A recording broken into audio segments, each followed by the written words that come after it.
Se viene el centro de Molina Álvarez, aparece Enzo, gol. ¡Gol! 2026 বিশ্বকাপের আগে নিজেদের আরো ঝালিয়ে নিতে প্রীতি ম্যাচে মোরাতানিয়ার বিপক্ষে মাঠে নেমেছিল বর্তমান বিশ্ব চ্যাম্পিয়ন আর্জেন্টিনা।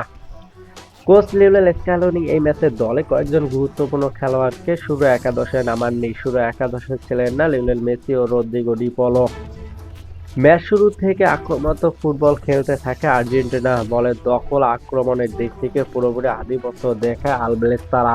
ম্যাচে 18তম মিনিটে দারুণ একটি আক্রমণ থেকে প্রথম গোলের দেখা পায় আর্জেন্টিনা। ডান প্রান্ত থেকে রাইট ব্যাক নাহেল মলিনার চমৎকার একটি পাস থেকে চেলসির মিডফিল্ডার তরুণ তারকা এনজো ফার্নান্দেজ নিখুঁত ফিনিশিং করে দলকে 1-0 ব্যবধানে এগিয়ে দেন। প্রথম গোলের পর আরও আত্মবিশ্বাসী হয়ে ওঠে বিশ্ব চ্যাম্পিয়নরা।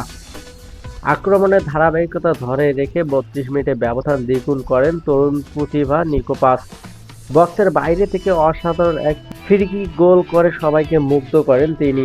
তার দুর্দান্ত এই গোল থেকে বেঞ্চে বসে থাকা লিওনেল মেসিও প্রশংসা জানান। নিকোর এই গোলের প্রথমার্ধে শেষ হয় 2-0 ব্যবধানে এগিয়ে থেকে। বিরতির পর দ্বিতীয় অর্ধে দর্শকদের উত্তেজনা আরও বাড়াতে মাঠে নামান অধিনায়ক লিওনেল মেসিকে। তাকে মাঠে নামতেই স্টেডিয়ামে করতালিতে ধরে ওঠেন। বিশ্বকাপের আগে দলের ছন্দ ধারা বজায় রাখতে এই ম্যাচে গুরুত্বপূর্ণ কিছু নতুন খেলোয়াড়কে মাঠে নামানো হয় লিওনেল স্ক্যালোনি। পর ম্যাচের শেষ মুহূর্তে গোল খেয়ে বসেন আর্জেন্টিনা। তারপর 2-1 গোলের জয় নিয়ে মাঠ ছাড়ে তারা।